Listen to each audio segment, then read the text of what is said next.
பிரியமானவர்களே, அன்பர் இயேசுவின் நாமத்தில் நல்வாழ்த்துக்கள். எரேமியா தீர்க்கதரிசியின் புத்தகம் 1ஆம் அதிகாரம் 19வது வசனம். அருமையான ஒரு வசனம் பிரியமானவர்களே. அவர்கள் உனக்கு விரோதமாக யுத்தம் பண்ணுவார்கள், ஆனாலும் உன்னை மேற்கொள்ள மாட்டார்கள். உன்னை ரட்சிக்கும் படிக்கு நான் உன்னுடனே இருக்கிறேன் என்று கர்த்தர் சொல்லுகிறார். கடந்த நாட்கள்ல ஒரு அருமையான சகோதரன் என்னோடு பேசினார். அம்மா, ரொம்ப கஷ்டமா இருக்கு பாருங்க, என்னால தாங்க முடியல. என்னோடு கூட யுத்தம் பண்ணுகிறவர்கள் அநேகராய் இருக்கிறார்கள். எல்லா பக்கத்திலையும் யுத்தம் தான். என் வீட்டு பக்கத்திலையும் யுத்தம் பண்ணுகிறவர்கள் இருக்கிறார்கள், உறவினர்களும் யுத்தம் பண்ணுகிறார்கள். நான் என்னத்தான் செய்யட்டும்? எனக்கு ஒண்ணுமே புரியலம்மா. யுத்தமே என்னுடைய வாழ்க்கையாகி விடுமோ அப்படின்னு கேட்டாரு. நான் சொன்னேன், உன்னோடு யுத்தம் பண்ணுவார்கள், ஆனாலும் உன்னை மேற்கொள்ள மாட்டார்கள்னு எழுதி இருக்குதே தம்பி.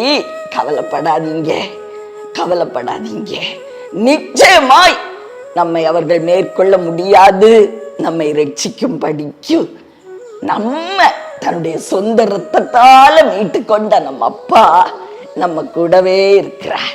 அவர் பார்த்துக் கொள்வார், நம்மை காப்பாற்றுவார். அதனால் நீங்க கவலைப்படாதீங்க, மேற்கொள்ள மாட்டார்கள். அதுதான் அவர் நமக்கு கொடுக்கிற உறுதி அப்படின்னு சொன்னேன். உடனே சொன்னார், நிச்சயமா மேற்கொள்ள மாட்டாங்கல்லம்மா, நிச்சயமாய் மேற்கொள்ள மாட்டார்கள்.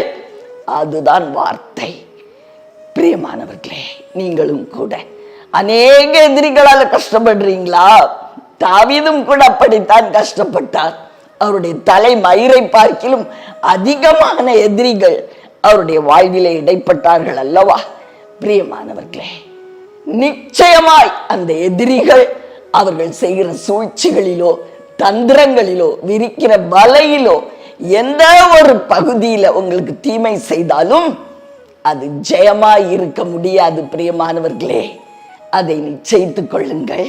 நம்ம அப்பா நம்ம கூட இருந்து நம்மை காக்க உண்மை உள்ளவராய் இருக்கிறார். உங்களுக்காக ஜெபிக்கட்டுமா? அன்பின் பரலோக தகப்பனே, அருமையான எங்கள் நல்ல ரட்சகா நாதா ஆவியானவரே, எங்களோடு கூட யுத்தம் பண்ணுகிறவர்களுடைய கூட்டம் இந்த நாட்களிலே அதிகமாயிற்றுப்பா.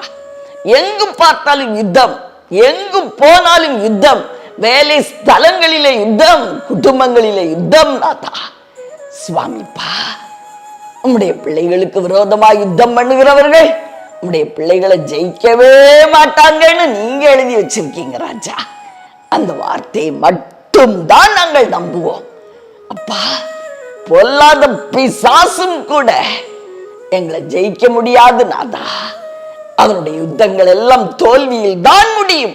ஆதலால் பிரியமானவர்களே, இந்த நாளிலே சந்தோஷத்தோடு நம்ம அப்பாவை கரம் வச்சு ஒரு குழந்தை மாதிரி அவர் கூட நாம் நடப்போமா? இயேசுவின் நாமத்தில் அப்பா, என் ஜனங்களை பொறுப்படுத்திக் கொள்ளும். ஆமென்.